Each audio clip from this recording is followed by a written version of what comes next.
Halo semuanya, semoga kita dalam keadaan sehat selalu dan bahagia.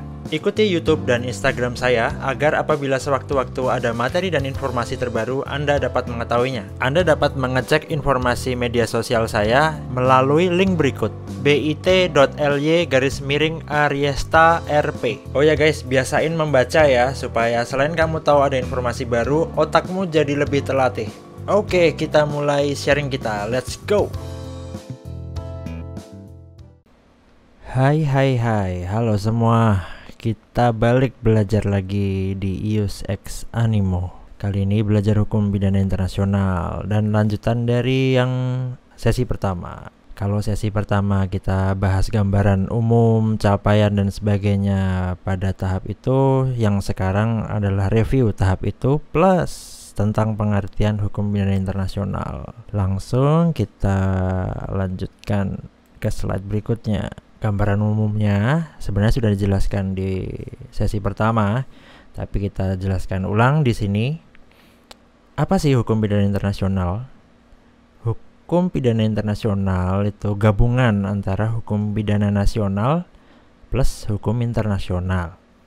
Kemudian berurusan dengan pertanggungjawaban individu, ya seperti hukum pidana nasional kita. Jadi hukum internasional itu biasanya itu berurusan dengan sengketa-sengketa negara. Jadi subjeknya negara. Kalau hukum pidana internasional subjeknya individu. Kemudian kasusnya, kejahatan yang diperkarakan di hukum pidana internasional adalah kejahatan yang melanggar hak asasi manusia secara serius, berat gitu. Dan itu sudah ditentukan, nanti ada ketentuannya di Statuta Roma. Nanti saya jelaskan selanjutnya. Jadi kejahatan yang diperkarakan atau diselesaikan di tingkat hukum pidana internasional adalah kejahatan hak asasi manusia yang berat. Dan hukum humaniter itu juga berlaku di lingkup hukum pidana internasional, pelanggaran hukum humaniter, hukum perang. Selanjutnya kejahatannya itu tidak semua kejahatan lantas dikategorikan sebagai kejahatan internasional. Ada cara mengkategorikannya. Dalam hukum pidana internasional, kejahatan itu dibagi menjadi 4. Kejahatan perang, kejahatan terhadap kemanusiaan, genosida, dan agresi. Itu adalah kejahatan yang tertuang dalam Statuta Roma. Jadi hukum pidana internasional kalau dibandingkan dengan hukum pidana nasional diatur di KUHP dan undang-undang yang terkait dengan pidana. Nah, kalau hukum pidana internasional ini diatur dengan Statuta Roma. Semua kejahatan yang ada di Statuta Roma itu adalah wewenang yurisdiksi pengadilan pidana internasional, International Criminal Court namanya. Jadi gimana dengan kejahatan selain 4 yang disebut di Statuta Roma? Nah, itu di luar pembahasan dari hukum pidana internasional. Sebenarnya seperti itu. Namun kita akan coba runtut satu persatu agar kita semakin jelas hukum pidana internasional ini asalnya gimana, kok bisa akhirnya cuma 4 yang dibahas. Nah, nanti sembari sesi-sesi yang lain itu akan saya sampaikan, kita harus menggunakan tahapan belajar. Jadi kita tidak langsung membahas jenis kejahatannya, tapi perlahan-lahan kita harus step by step. Tujuan capaian perkuliahan ini juga sudah pernah dijelaskan di sesi 1. Mahasiswa nanti akan mengerti mengenai pengertian hukum pidana internasional serta ruang lingkup hukum pidana internasional itu apa saja. Kemudian mahasiswa jadi mampu membedakan, ini loh kejahatan internasional, ini yang bukan. Gitu. Kemudian mahasiswa menjadi mengerti ciri-ciri dan karakter hukum pidana internasional. Kenapa kita harus tahu ciri-cirinya? Supaya kita bisa membedakan dengan hukum pidana yang lain atau hukum internasional yang lain. Selanjutnya, mahasiswa mampu menganalisis dan memberikan pendapat mengenai peristiwa faktual dengan sudut pandang hukum pidana internasional. Jadi setelah tahu ini semua, setelah tahu mengenai dasar-dasar hukum pidana internasional, kita jadi bisa membedakan dengan mudah, bisa memberikan suggestion, bisa memberikan pendapat dengan mudah terhadap peristiwa faktual atau yang terjadi pada kurun waktu beberapa tahun yang silam. Karena akan dikaji kembali, kita jadi tahu seperti itu. Lanjut kita ke slide berikutnya. Nah, untuk mencapai semua capaian yang telah disebutkan sebelumnya, kita harus belajar bertahap. Kita tidak mungkin langsung lompat, meskipun bisa, tapi tidak disarankan. Jadi kita mempelajari mulai dari pengantar hukum pidana internasional dulu, pengertian-pengertiannya, ruang lingkupnya apa, kemudian tujuan hukum pidana internasional, kenapa dibentuk hukum pidana internasional, kenapa dibentuk ICC, International Criminal Court, kenapa, kemudian sejarahnya bagaimana, itu juga perlu kita tahu agar kita mengerti bingkai kerjanya hukum pidana internasional. Kemudian sumber hukum pidana internasional itu apa saja? Asas hukum pidana internasional apa saja?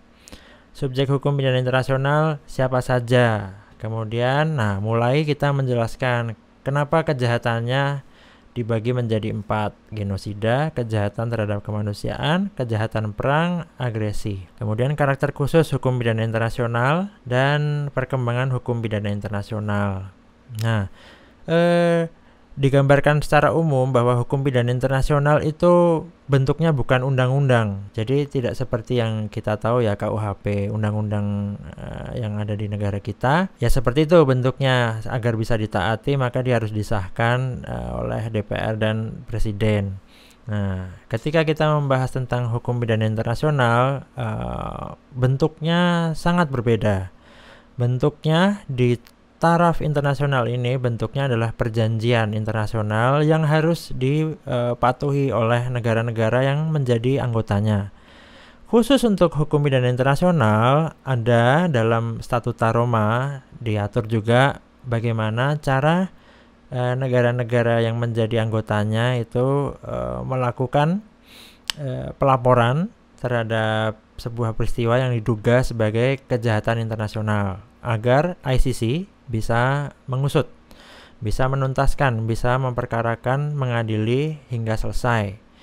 Namun ada juga di Statuta Roma ada pengaturan bahwa negara yang bukan jadi anggota Statuta Roma atau negara yang tidak tunduk pada Statuta Roma juga bisa memohon kepada ICC agar dilakukan investigasi baik dari awal sampai tahap akhir jika memang dipenuhi syarat-syaratnya, seperti itu. Selanjutnya kita masuk ke bagian pengertian dulu. Kita harus mengerti batas-batas pengertian ini supaya kita tidak tertukar dengan informasi yang lain atau istilah yang lain, pengertian yang lain. Ya, kita kenali kembali hukum pidana nasional itu pengertiannya apa. Menurut Mulyatno, pengertian hukum pidana nasional adalah bagian dari keseluruhan hukum yang berlaku di suatu negara yang mengadakan dasar-dasar dan mengatur ketentuan tentang perbuatan yang tidak boleh dilakukan, dilarang, yang disertai ancaman pidana bagi barang siapa yang melakukan, kapan dan dalam hal apa kepada mereka yang telah melanggar larangan itu tadi, dikenakan sanksi pidana dan dengan cara bagaimana pengenaan pidana itu dapat dilaksanakan. Selanjutnya, menurut ahli yang lain yaitu Hazewinkel, Suringa, Vos, dan Simons, hukum pidana material mengatur keadaan yang timbul karena ketidaksesuaiannya dengan hukum serta aturan mengenai kapan, siapa, dan bagaimana pidana dijatuhkan. Hukum pidana formil yaitu hak negara untuk menuntut pidana, menjatuhkan pidana, dan melaksanakan pidana.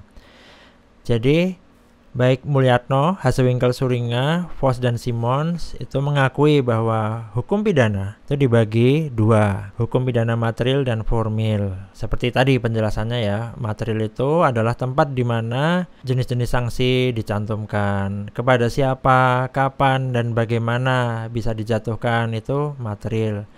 Nah, kalau formil, hukum pidana formil itu adalah bagaimana cara negara melaksanakan pidana, menuntut pidana, dan menjatuhkan sanksi-sanksi yang ada di hukum pidana material. Hukum pidana material disebut juga ius poenale. Kemudian hukum pidana formil disebut juga ius puniendi. Kita move on ke pengertian hukum internasional. Menurut Sugeng Istanto, hukum internasional adalah kumpulan ketentuan hukum yang berlakunya dipertahankan oleh masyarakat internasional. Kemudian menurut J.G. Stark, hukum internasional adalah keseluruhan hukum yang terdiri dari prinsip-prinsip dan kaidah yang mengikat negara-negara untuk mentaatinya dalam hubungan antar negara itu sendiri. Pengertian hukum pidana internasional. Pengertian hukum pidana internasional menurut Edward Omar Sharif Hyaritz yaitu seperangkat aturan menyangkut kejahatan-kejahatan internasional yang penegakannya dilakukan oleh negara atas dasar kerjasama internasional atau oleh masyarakat internasional melalui lembaga internasional, baik yang bersifat permanen maupun sementara. Selanjutnya, menurut Rowling, hukum yang menentukan penerapan kejahatan-kejahatan hukum pidana nasional yang mengandung unsur-unsur internasional, yaitu adalah pengertian hukum pidana internasional. Selanjutnya kita akan lihat, tadi ada beberapa pakar yang sudah memberikan pendapatnya mengenai hukum pidana internasional, dan ini ada beberapa lagi, dua, yaitu menurut Antonio Cassese, hukum pidana internasional mengandung makna bahwa hukum pidana internasional itu adalah kumpulan dari hukum-hukum internasional. Di dalamnya tertuang jenis-jenis kejahatan yang dilarang secara internasional. Kemudian membebankan kewajiban negara-negara untuk menuntut dan menyelesaikan atau mengadili perkara kejahatan-kejahatan tersebut. Selanjutnya, hukum pidana internasional mengandung proses beracara tentang bagaimana peradilan dilakukan.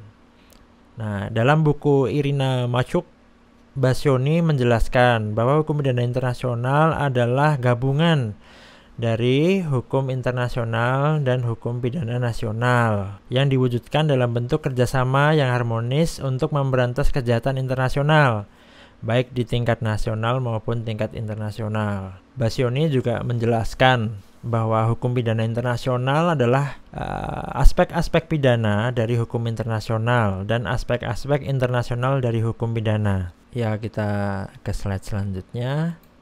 Terdapat kesamaan antara hukum pidana nasional kita dan hukum pidana internasional, yaitu dua hukum pidana ini mengandung hukum material dan hukum formil.